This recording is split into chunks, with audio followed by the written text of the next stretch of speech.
is Notsam Wrestling. Introducing your host from New York, here is Sam Roberts.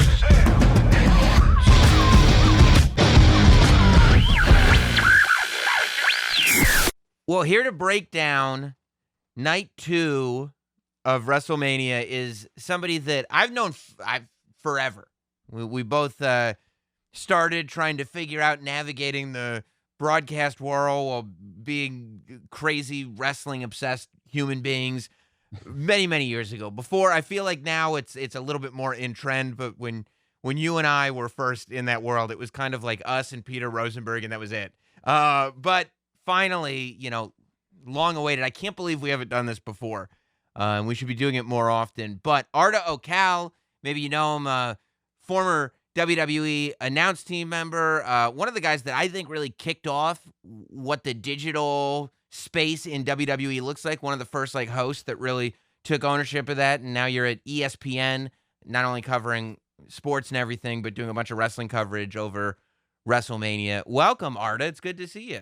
It's really good to see your face, man. It's been a long time. And do you remember, I remember you and I both auditioned for a gig at WWE back in 2013. Yeah, I remember that because long ago. You got it. We kind of got on each other's radars. We knew that we were going for the same gig. But then now look at how it's so funny. Back then it was it would be so few and far between for an announcer to get for any openings to come up. And now it's just look how many people are involved. Yeah. You know what I mean? It's crazy. It's crazy how it's changed and I talk to people about this because I think a lot of people take it for granted, but when you and I were trying to get in the door in the very beginning, there was no partnership stuff. There was no you go and do your own thing and do a little WWE stuff over here. It was you were either in or you were out. So it's really, it's wild the way things have transformed. And the same for ESPN, right? ESPN wasn't doing wrestling coverage. So it's not like you could go to ESPN and go oh, and I could do all these great wrestling interviews. They'd be like, what are you talking about? It's not gonna happen here. Exactly. I don't think so. But look, I want to get right into it because I was talking about night 1. I love doing these shows right after pay-per-views because of the energy that you have right after the pay-per-view. Mm-hmm. Positive or negative. Sometimes it's a real bummer after a pay-per-view and you come on and do a podcast. But, a strong main event with a strong finish, and I said the same thing about night 1, can really shape your opinion of a show. And for me, I don't know where you saw the triple threat going tonight. I kind of was well, if I had to guess, I think Edge might win. But I'd said this to some of the folks on a Zoom call I was on. I said, how cool would it be if Roman won? If after all this and the odds and everything, it's just, no, I don't think you understand. Roman is the guy. He's unstoppable. And man, the storytelling that was going on in this match and the storytelling that the crowd added to this match more than I think any other match over the course of the 2 days, I think made this one my favorite of both nights. And maybe it's recency bias, but I really loved this triple threat. I agree. I love the finish. I love that he pinned both guys. I thought it was a super strong way for Roman to retain the title. I'm in the camp that I want Roman to hold the title until Rock. I want him to keep the title. Okay. I want him to keep the title for as long as necessary until he has that match, Tribal Chief versus Tribal Chief, or however it's going to go down. I want him to hold the title until that moment. And I think that you can build up plenty of challengers and have him in peril. He does a great job. That's one thing I like about Roman a lot, is that as strong as he looks, his entrances look great in matches. You could tell he's got that confidence about him. He plays the heel really well, right? But he also sells really well. He plays the peril to a T, and it works so well, and it actually makes his opponents look good too. Yeah, I think his facial expressions when he's in those submission holes, we saw it tonight, we saw it last month, that I think is so great. Probably the best spot of the night was the double submission on Roman at the same time with the chair thing, and Roman's eyes are bulging out. I also think that the utilizing Jey Uso, the way he's utilized, makes it so that is Roman's vulnerability ultimately, right? That every victory, even though he just tramples everybody, there's always an asterisk. It's always Jey Uso getting involved, or there's always something that makes it so, well, if that hadn't happened, you wouldn't have won. So it's one of those things where even when he's beating people, you can still do a rematch in a cage, in a lumberjack match, and you could find all these obstacles to try to take that out. But you're saying, so like, I would think, unless they do something big for SummerSlam, because I don't think that they are going to have an audience again. I guess until SummerSlam, if not after, but who knows? I'm just guessing. But theoretically, I wouldn't think that The Rock would come back until at least WrestleMania Dallas. So you're looking at a potential, which would be pretty historic, especially for this era, a Universal title reign that ran from August of 2020 until March of 2022. I would love it. Just like Punk's reign, and ironically also ended by The Rock, right? Yeah. I'm in favor of that. Here's another reason why. Because there's another championship that can be passed. Yes. That's the other thing, is that I don't believe now. I think Bobby Lashley is a great choice as a champion. I hope he has a decent title reign. I don't think he's going to hold it for a year. So I do believe that the WWE Championship can be the one that sees multiple champions in that span of time, while Roman holds the Universal title. And guess what? The longer he holds it, the more prestigious it becomes. Absolutely. And that's the thing about the Universal title, is that because it's the younger title, and because there have been some long reigns with it, there are less people that have held it. So it becomes this thing like, who is going to join that elite pack of superstars that have actually been Universal Champion? Where do you think Brock Lesnar fits into this at all? Or in your brain, is he kind of categorized, if Brock were to return, does he kind of fit more with Lashley? I think, like, for me, because especially with the Heyman connection, I see, like, you paint Roman to be this strong, where it's like Edge has this whole story.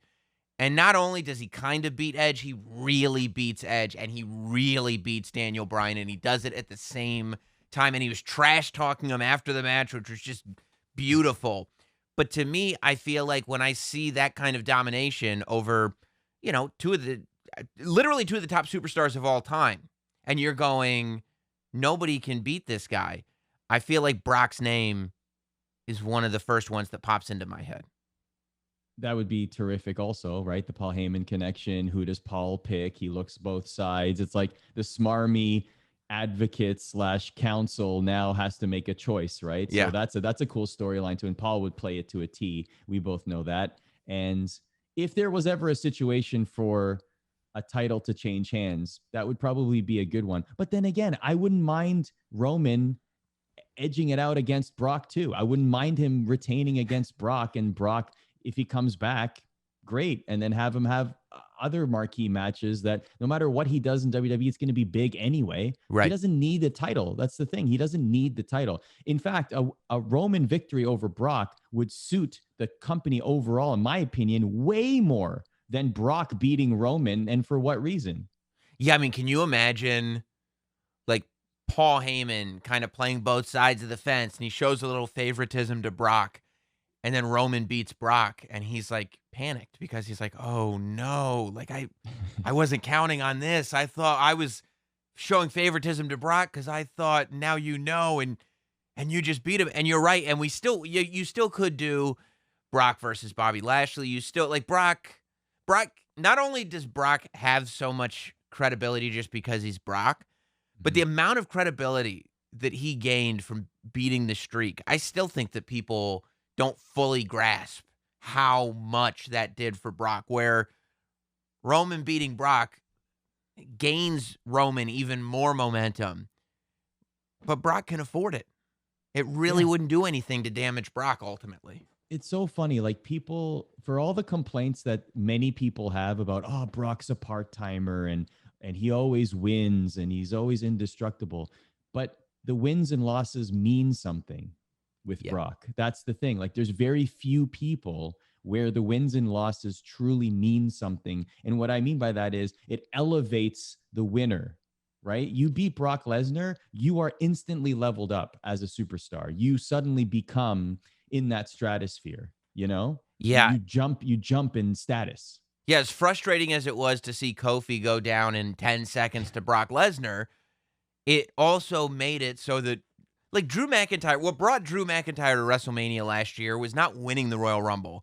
It was eliminating Brock. That was the moment that put Drew into that other stratosphere. And that wasn't even pinning him. That was just eliminating him from the Rumble, and the sell that Brock did on the kick, Brock laying out on the floor for as long as he did. That is the power of Brock Lesnar and what he brings to the table. Were you at all surprised? Because I know I actually was. I felt like I was really curious going into both nights of WrestleMania as to how fans would react. I thought that tonight the honeymoon was a little over-ish. Like, I mean, people were still just excited to be there, but I felt like fans were generally a little bit more forgiving last night than they were tonight.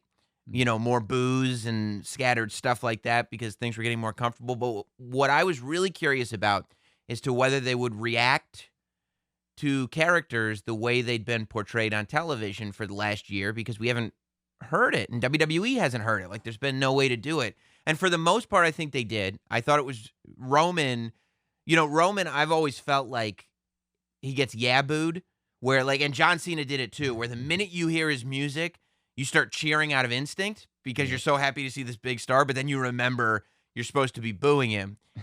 And I was really interesting because for the first WrestleMania, I felt like the boos were a cooperative effort from the audience, which I loved. What I was surprised by was that Edge got more cheers in that match than anyone by a mile. And it made me think that maybe they would have been just fine doing Edge and Roman in a singles match.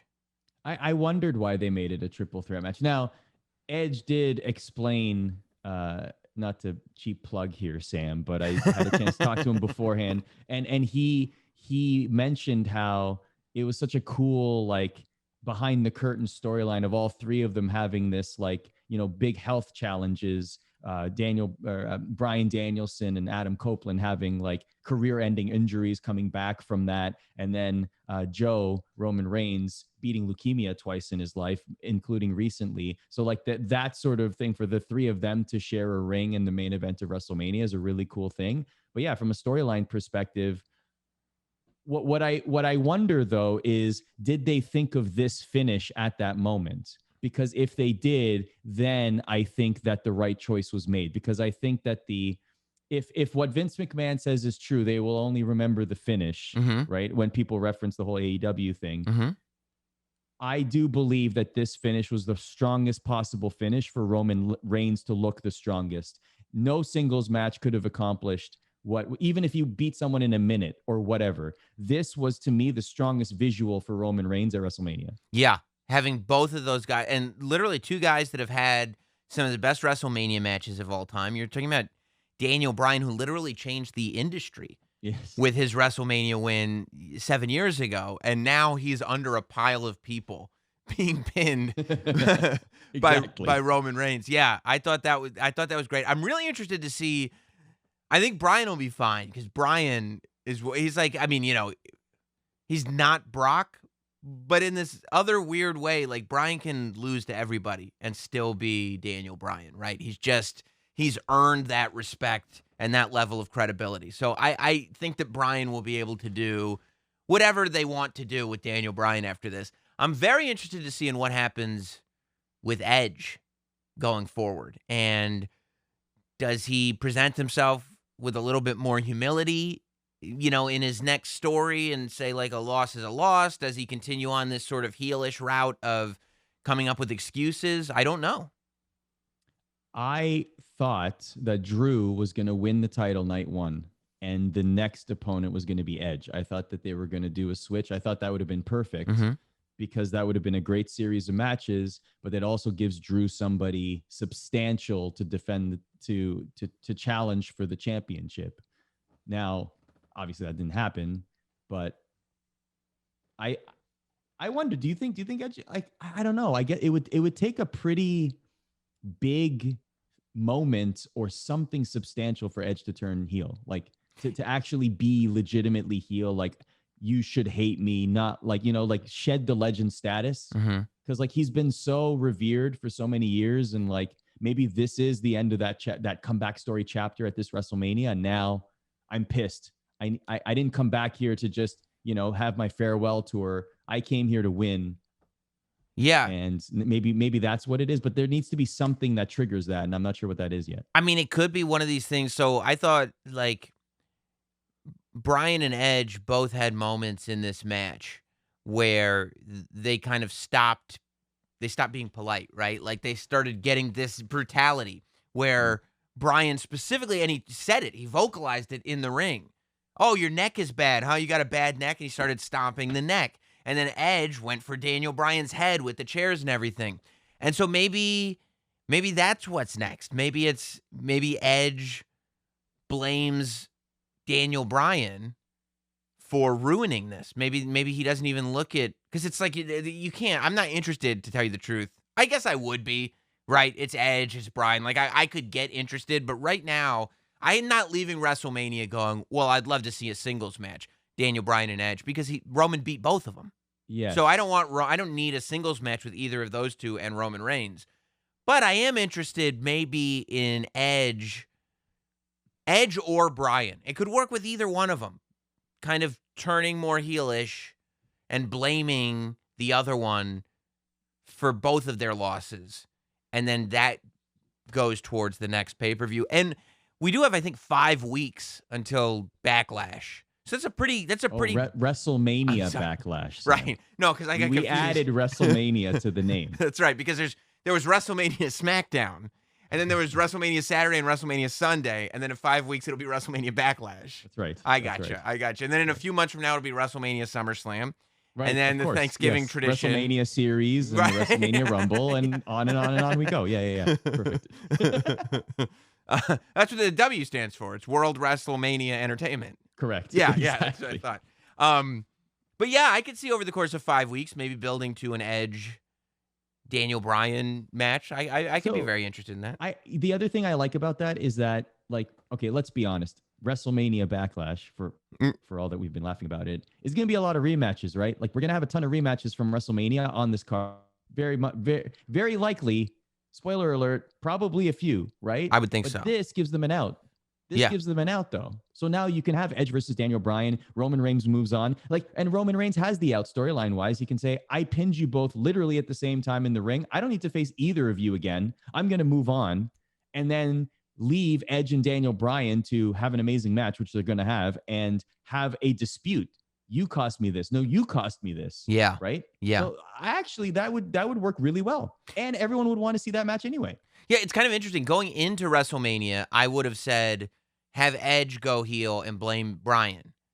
But as I watched WrestleMania and I listened to how the fans reacted, like, I could hear people chanting no when people in the arena were chanting yes. Like, you could kind of feel, and I'm sure you saw the memes online heading into WrestleMania with Bryan being added to all the classic, like, WrestleMania moments. Like, I think I just saw one where it was an ad for Chris Jericho on the Stone Cold Broken Skull sessions, and then Daniel Bryan just gets added to the middle of them. Right there. Yeah. So I could see them kind of learning from WrestleMania and going like, oh, maybe Edge, no matter what we try, like, Edge is going to get cheered. People are going to love Edge, so maybe Bryan is the one that snaps. I don't know, but it's the reverse Roman Reigns. No matter how hard we try, the fans will still cheer him. Yeah, exactly. So we got to just go for it. So yeah, I thought that the main event was good. I thought there were a lot of good matches. I thought this one, a lot of the finishes surprised me more than last night.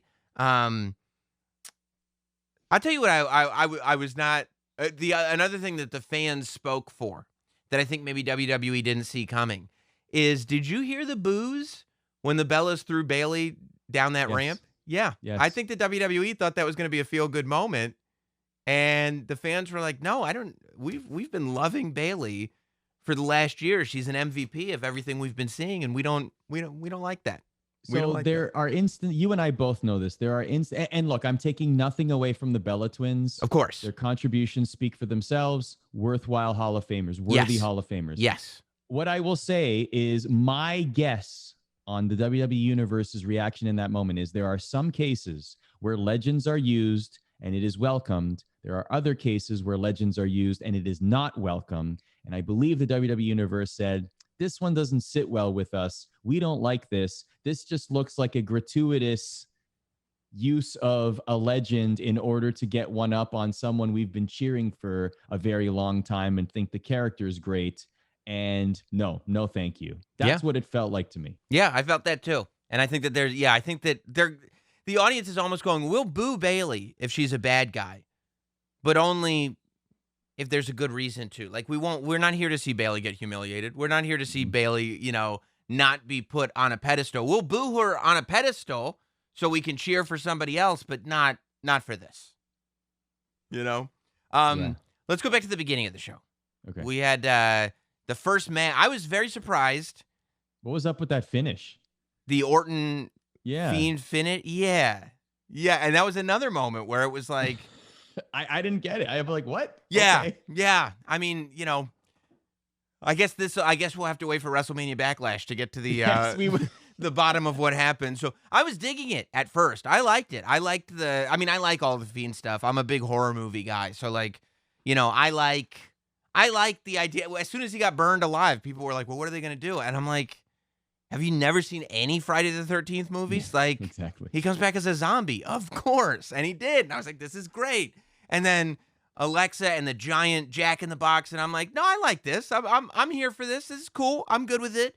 And then the Fiend comes out and he's not burned up anymore. And even that, I'm like, cool. That makes more sense. It'd be tough to have him wrestle as the burned up guy. I was fine with all of it, right? Speaking of the Jack in the Box, I thought that there was moments where she was turning it where it came to about here and it was like, oh no, you're stopping. It's like, is it like is it going to be stuck or something? And the music's going. And I'm like, I wonder if production is freaking out in that moment. Like if the handle got stuck or something and the music's still going. Yeah.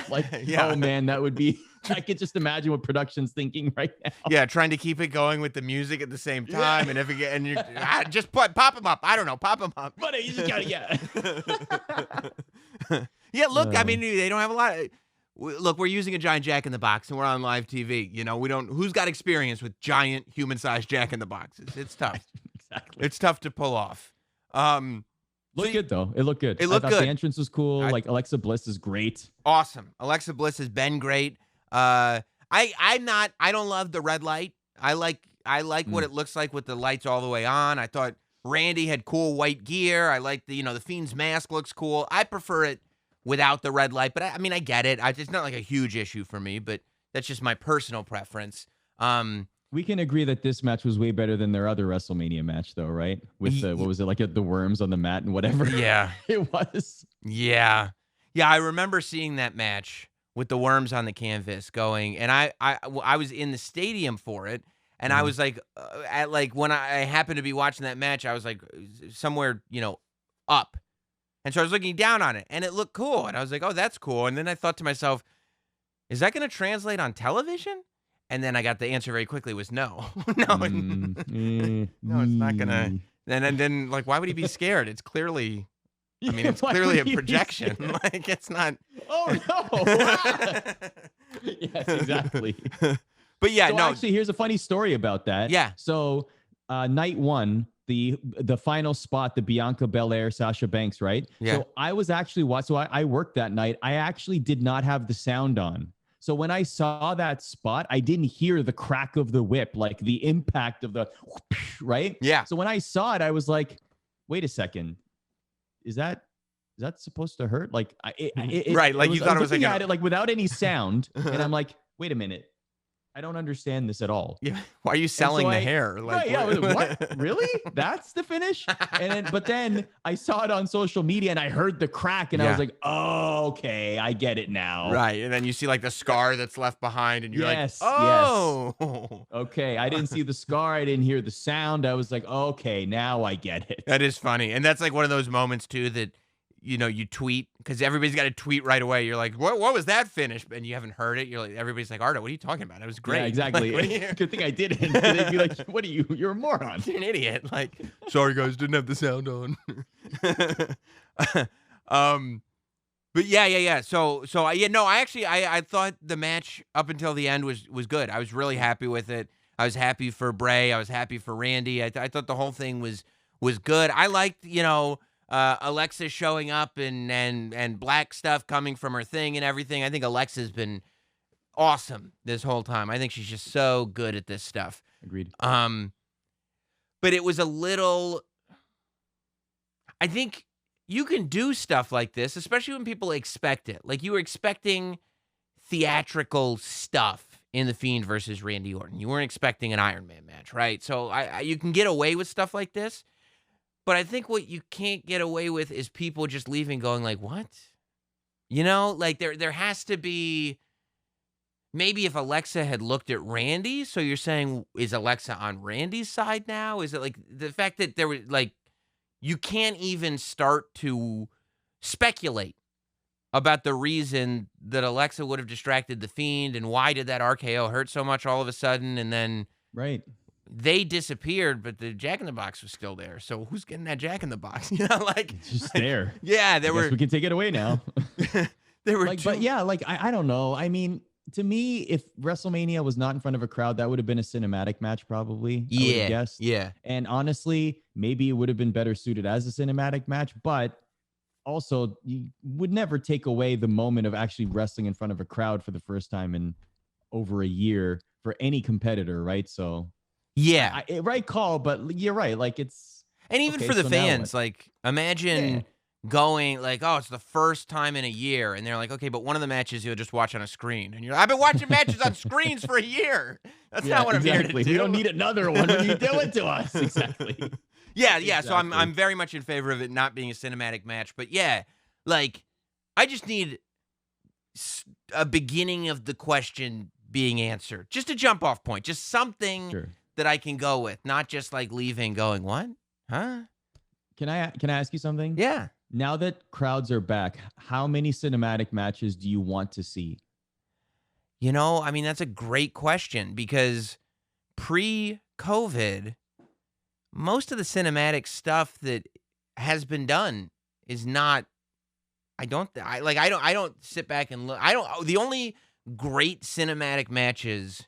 I mean, I guess the Boiler Room Brawl you could kind of put in that category, right? Because at least it was pre-taped and maybe the Backlot Brawl from WrestleMania 12, but Mhm. they're kind of few and far between, and also all of them end in the ring, right? All of them, the cinematic part is only half the match, and eventually they get to the ring, and it pays off there. So, you know, I mean, unless it is a device that is really going to push things forward and it's much better, I think you have to figure out how to do it in a live atmosphere. I mean, Randy and Bray had that cinematic haunted house match a couple of years ago, and it wasn't very good.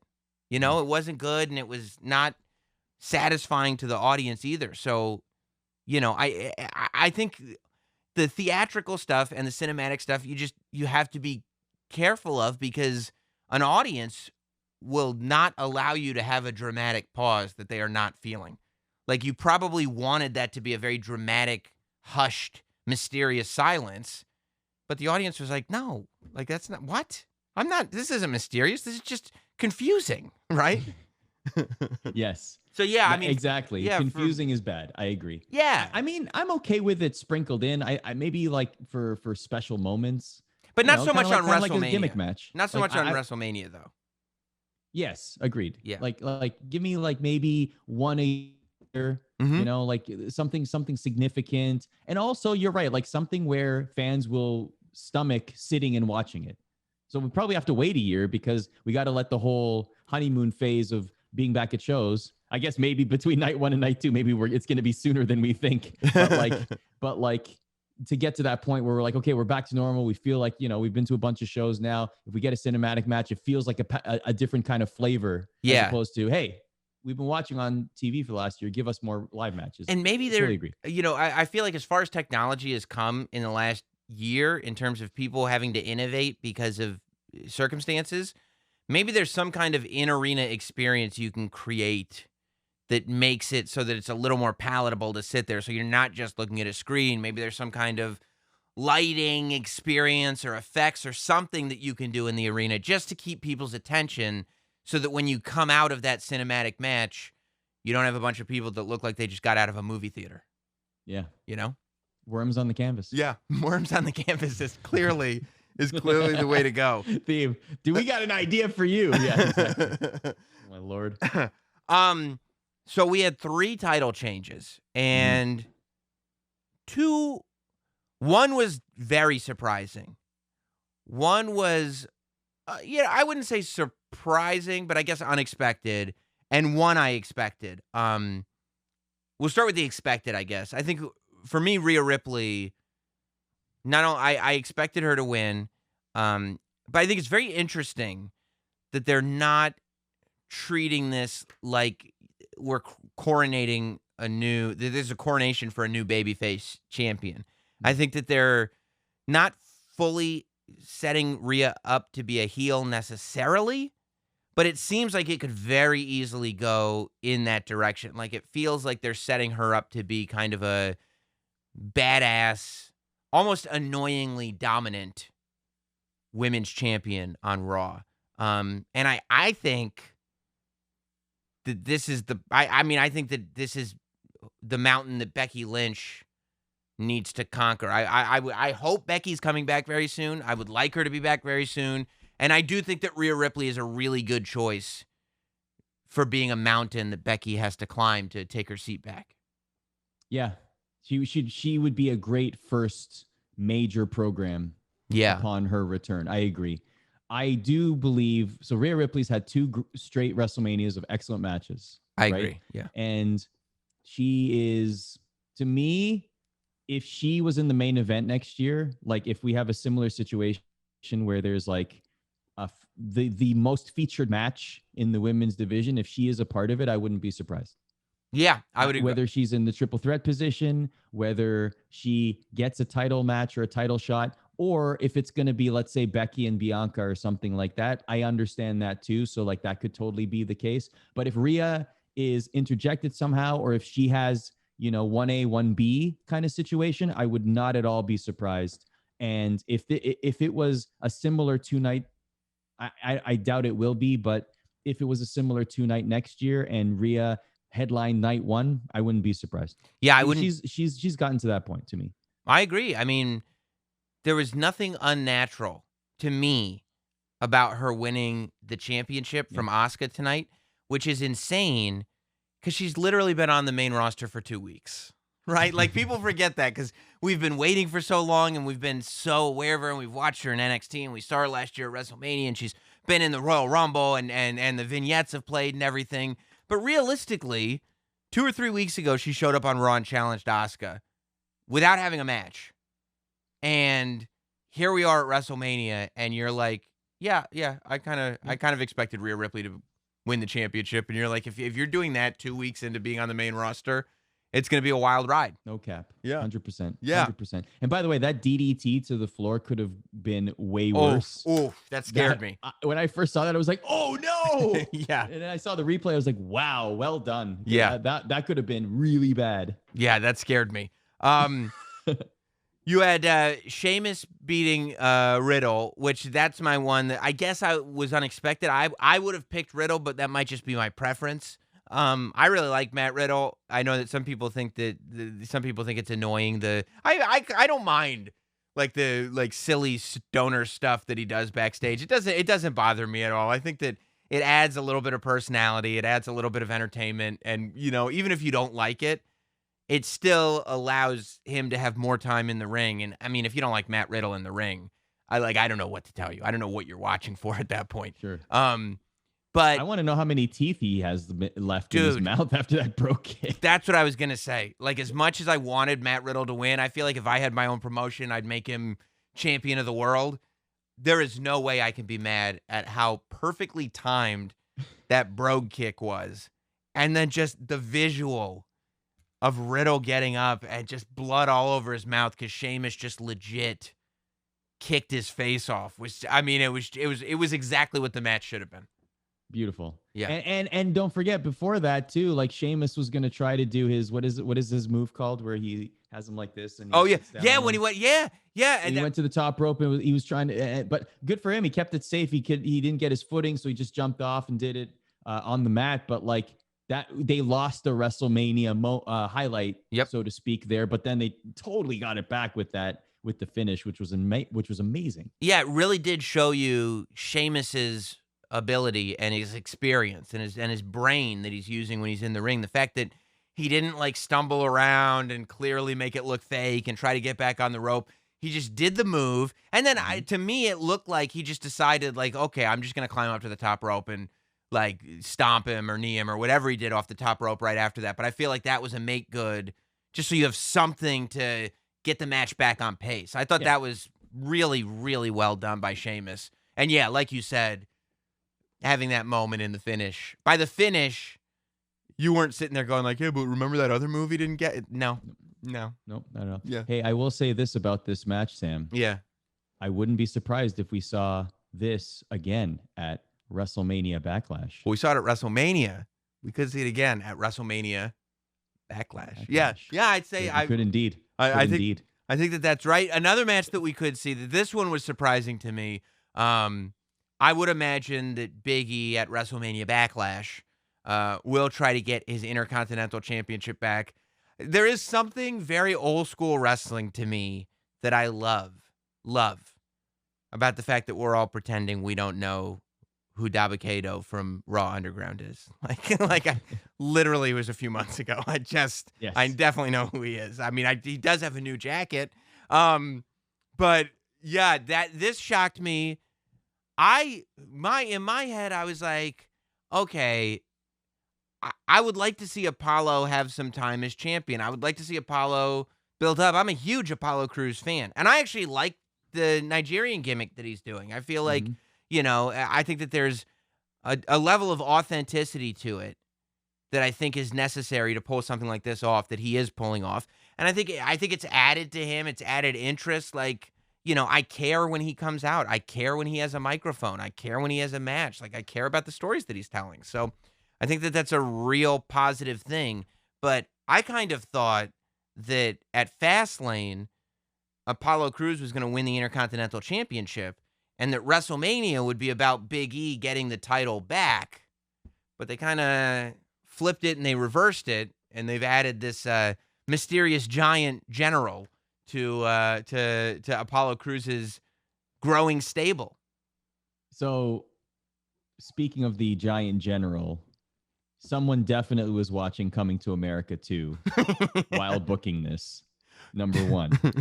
There's one thing that stuck out for me in this match, and this just goes to show you how, this is just a little detail, but I love these kind of things, just to show you how seasoned Apollo Crews is as a wrestler. So he wins, I think I saw online that he might be called General Aziz. Like, I think that might be his name moving forward. Oh, really? Yeah. There's like a trademark or something. But anyway, okay. So big guy comes in, choke slam, pulls Apollo 1, 2, 3, new champ, right? So you notice big dude goes right to Apollo and tries to pull him up, right? Yeah. Yep. You saw that. Yep. And then Apollo's like, no, hold on. I'm in pain. I got to sell this for a second. Leave me here. I'll get up, but I need a second. I was like, brilliant. Yeah. You just won the match. You're in like a ton of pain. Big E beat the crap out of you. Like you gotta wait a second. I thought that was like brilliant, dude. No wonder you're in the position you're in, and you have many, many reps under you. Just goes to show you there. Yeah. I thought that was great too, where it was like, no, you picking me up, that's another moment. That's the next moment. We'll have that moment in a second. But first, I need this moment where I can, wither in pain a little bit and get up. And yeah, I noticed that too. Beautiful. And I thought it was great. And that's why you're like, yeah, you can trust that guy to pull off what he was able to pull off. But yeah, I was just, I guess I was surprised that they didn't use this as a big, and I think that what they did, WWE does one thing or the other. They're like, either this is going to be, we're going to use this as a moment to have a celebration for Big E that everybody wants to have, or we're going to use the fact that everybody wants to have this celebration to build heat on this person who ruined the celebration that you want to have. And I think that's what we saw. Interestingly, if we look at like the booking for night 2, right? Yeah. Roman Reigns wins heel. Rhea Ripley wins. I would say heel. I would. Heel. Yeah. Apollo Crews wins. Heel. Yeah. Sheamus wins. But okay, even beyond those matches though, like what massive baby face end of match pop happened on night 2? Bianca Belair happened night 1. Right. I mean, literally, I think the only real big, even Nia and Shayna retaining. I mean, people literally were like, I think a lot of people thought, especially because that match had a lot of time. The women's tag match had a lot of time. And I think that people thought that this is going to be, a moment to find, like Tamina and Natalya have just been, talk about something that's putting the reps, have just been putting in work year after year after year after year in WWE. And I think a lot of people thought, finally, they're going to get a moment at WrestleMania to just hold up some gold, and that's going to be awesome. And then they didn't get it. Nia and Shayna spoiled it. So, yeah, I think really the only sort of overtly babyface match moment was Kevin Owens. Kevin Owens, that was the feel-good moment, I think, when Kevin Owens beat Sami Zayn. And I'll tell you, I was a little worried going in. I was worried that they were going to turn Logan Paul into a hero, because celebrities tend to play heroes. But I'm like, Logan Paul is a heel. Like, he is in real life. Like, he's just the Logan Paul character that we all know. Heel, right? Mm-hmm. So it's like when I realized, when you kind of caught the energy that Kevin Owens was setting up to stun Logan Paul, I was like, oh God, yes, this is the exact right move. So yeah, you're right. That was the good guy babyface moment. But other than that, nothing. Not even Randy. I mean, Randy, I guess, was babyface, but even that, like we were talking about, that just left you confused. Yeah. That wasn't a heroic win. To Logan Paul's credit, fantastic taking of the stunner, in my opinion. I loved it. I thought so too. He took it realistically. He took it like a champ. Yeah. It was outstanding. Yeah. Way exceeded my expectations. He could have just done the sit down and fall on his back. Mm-hmm. He went above and beyond. He like flipped forward, flopping like a fit. It was perfect. It was well done. I love that he flipped forward. I give him credit. Yeah, because he could have done the Scott Hall, jump 7 feet in the air. He could have just fallen backwards. He could have done the Mr. McMahon kind of fall over sideways weird thing. But he didn't. Yeah, he flipped forward. And you forget, he is an athlete, right? He's an athletic guy. Sure. He's not a professional, but he's an athletic guy. So I guess he knew. Give him credit. Yeah, I thought it was a credit. good spot, and I thought he sold it, well. I thought it was good. I wonder because we had a lot of babyface pops in night 1, right? We had Cesaro winning. That was a big babyface pop. Absolutely. Bianca Belair winning. Bad Bunny surprising everyone. Yeah. Like where do you rank him? Not to commandeer here, but I'm just curious. Where do you rank him in celebrity matches at WrestleMania? At WrestleMania specifically, I think, do you consider Ronda Rousey's debut a celebrity match, or because she went on to have a career, it doesn't become a celebrity match anymore? Yeah, that's a good point. I kind of do rank that in the celebrity file because it was a debut.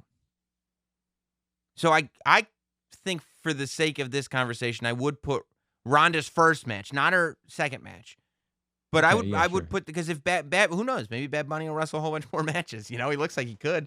But really high. He was better than Lawrence Taylor. Yep. Better than Floyd Mayweather. Yeah. Not as good as Ronda Rousey, of course, but that's who is. Better than all the NFL players at WrestleMania. More memorable for sure. Certainly, yeah. Better than William the Refrigerator Perry. I love how he's the only one. Like, he is the first one that everyone references. Of course. That match. Of course. It's always William Refrigerator. It was like, look, I don't think any of these NFL players are going to win this battle royal, except maybe the Refrigerator. William the Refrigerator Perry might win this battle royal. One guy.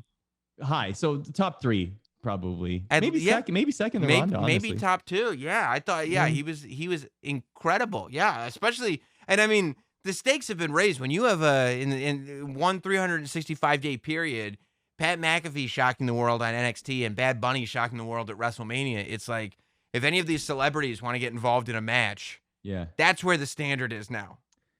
For a while, I thought Pat was going to have a run to WrestleMania. Like, even before the Rumble, I was like, imagine if Pat won the Rumble. Like, I don't know if it would have worked with his obligations and everything, but just imagine if he had that run. Oh, Pat McAfee versus Roman Reigns. Imagine be that. Awesome. Or versus Drew or something like that. That'd be great. Pat McAfee versus Roman Reigns would have been the best. Oh, it would have been great. Because Roman acts like, this sort of like professional athlete who's selfish. But Pat McAfee's been around that energy all his life. He played in the NFL. He's like, who do you think you are? Yeah, I mean, I'm bullish on Pat. If he he falls in the Ronda category to me. If he legitimately decides he's gonna have a run in WWE and have an actual span of time where he's making wrestling his priority, he would have a really good run. I think. I think so too. Hey, what do you think of this? I had this idea as I'm watching tonight. I really think that Rob Van Dam should be, because there's when Matt Riddle first started, they weren't really playing it. They were more playing up MMA experience than the stoner stuff, and they've kind of moved completely away from the MMA experience. I mean, his in-ring style is obvious, but it's not really talked about as much. But the stoner stuff is what it's all about now. When he first debuted, I think there were rumors that Kurt Angle was asked to come in and be his manager, and Kurt didn't want to do it, and it was like that was going to be the wrestling thing.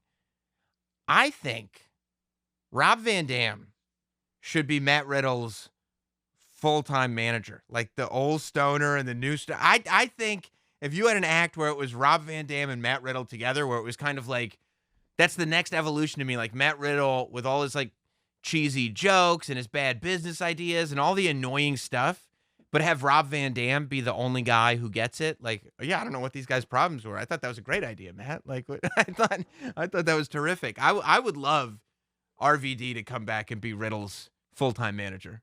I mean, look, Hall of Fame, back in the family.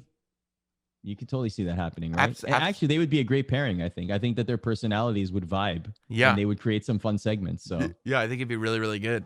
Did you have, aside from the main event, did you have a favorite moment? It was cool to see Kevin and Sami Zayn in the ring together at WrestleMania. Really cool. I thought that was cool. I wish it went longer. That's probably the only thing. But honestly, then again, in saying that, there's probably only a small population of people like the ardent wrestling fan or the ones that saw them in the independents that were wishing that, right? So I don't know. I mean, I was happy. I thought that was really cool. I thought that the stunner was great. Otherwise, I think we hit everything, to be honest. The main event was that pinfall to me was the most memorable thing of night two. I think Bianca winning, in my opinion, wins the weekend.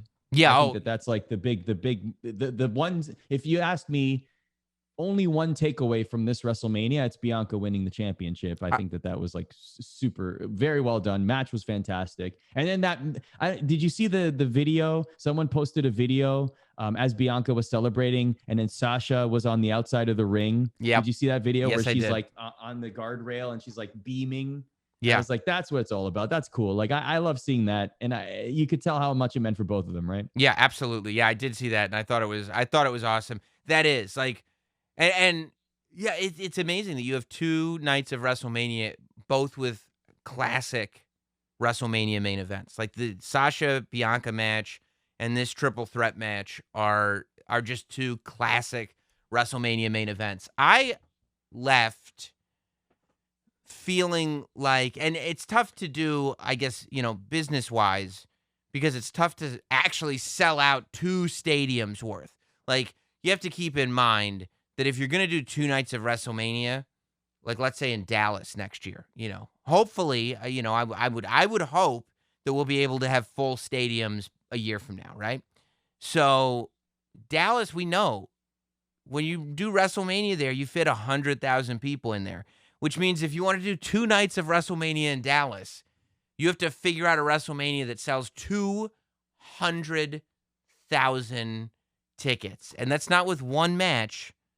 You need a match, at least one match on each night. You need two main events that are big enough to sell 200,000 tickets. As a fan watching at home who doesn't have to worry about any of the business, I really enjoyed WrestleMania being two nights this year. I loved the both show. I mean, obviously night one was a little longer because it took, 40 minutes to get going because of the rain. But the fact that, night two of WrestleMania, they probably would have both been about 3.5 hours. Mm-hmm. And I love the idea of 3.5 hours on a Saturday, 3.5 hours on a Sunday.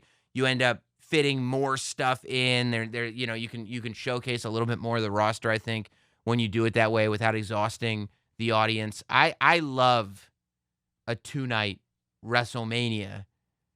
But do you think that it's do you like, first of all, as a fan, do you like a 2-night WrestleMania? And then as somebody who's, kind of understanding at least of the business, do you think it's realistic? As a fan, yes. I don't want an 8-hour WrestleMania. Right. It's taxing. The main event suffers because of it, no matter how great the main event is. And honestly, I get it. Wrestling fans are passionate. Wrestling fans are loyal. Wrestling fans are voracious in their consumption of content. But an 8-hour day is still an 8-hour day. And it's not like it's one thing to be at WrestleMania week and do that pilgrimage, right? Where you go, oh, ROH show, AEW, whatever show, WrestleCon show, midnight indie show, NXT show, or whatever, right? That's different. That's like different flavors that you're getting. An 8-hour WWE show is still, you get different flavors in the matches, but it's still an 8-hour WWE show. Yeah, you're sitting in the same seat the whole time. Exactly. So as a fan, I would prefer it to be 2 nights. Now, business-wise, okay, let's talk about that. To me, the best case scenario for WWE would be to have the 100,000 sold out both nights. I wonder if they do try that and say, we're not going to announce any matches. We're just going to go on the power of WrestleMania. We're going to put an on-sale date. Night 1 on sale, night 2 on sale. Don't announce any matches. Let them sell out and then populate it as a result. And then if fans are like, oh, I'd rather go to night 2, then they can try and trade or whatever, do whatever they want, right? Yeah, but kind of at least experiment with, okay, how many tickets can we sell on the brand? Let's put them on sale in October or whenever. You know what I mean? Let's put them on sale way early, way before anybody would know the matches. Before the Royal Rumble, we'll put them on sale. Exactly, because they're already doing a week's worth of WrestleMania events anyway. We saw, like, what is it, like 10 days of WrestleMania week or whatever that's happening. Like, that's going to continue to happen, and that has been happening. WrestleMania week is a thing, right? So why not just make it 2 nights of WrestleMania, use the stadium both nights as you're already there. So you might as well monetize. And maybe you can do a thing where it makes it cost effective that you can put packages together that don't kill people. Like, it's going to be really expensive to buy 2 tickets to WrestleMania, but with that, you'll also go to the Hall of Fame, or you'll also go to, Raw or whatever. Like maybe there are packages you can put together where you can do that. But I'd really like to see it happen. And then maybe you can get a second boost by announcing big matches, right? Like maybe then you say, hey, by the way, we got Roman versus The Rock. And now it's like, okay, I got to buy tickets. And then on this other night, it's like Bobby versus, if you do like Bobby versus Brock night 1, Roman versus The Rock night 2, or whatever you do, bring John Cena back, whatever you got to do, you're going to have to spend some money but you'll make it back by selling 200,000 tickets to a show, right? Exactly. And if the ticket average is like $250 or whatever it is, well, that's a lot of money. So you can definitely put together 2 hell of a cards like that. And honestly, look, 7. Okay, I'm looking at it right now. 7 matches night 1, 7 matches night 2, 14 matches in one day. Mm-hmm. Like this isn't like WrestleMania 5 where there were I don't know, 12 matches, but all of them were like 3-4 minutes. Yeah, like that's not happening. No, yeah, because they're all tournament matches that didn't mean anything anyway. Like these are all. We have 15 rivalries that finally need to be settled. It's like I can't commit to that kind of time. I can't. 20 minutes each, including entrances and everything. Come on, forget it. Well, Arda, I really appreciate this, man. This has been a lot of fun. Where can people keep up with what you're doing? I know that I was just watching the interview that you did with Shawn Michaels on YouTube, which is, it's so cool. Like at this point, as much as you've done, as much as you've accomplished, it's still amazing to sit down and talk to Shawn Michaels about WrestleMania for like 40 minutes, right? Absolutely. And honestly, this week, and this, you and I have been doing interviews with wrestlers for years upon years now. Mm-hmm. Like this week, I got super lucky. Like this was probably the most jam-packed week. WrestleMania week, I should say, was the most jam-packed week I ever had. And so we got to interview Shawn Michaels, Edge, Triple H, Stephanie McMahon, Hulk Hogan, and The Undertaker all in 1 week. Oh my God. It was a pretty stacked week. So you can find all those on the ESPN YouTube channel.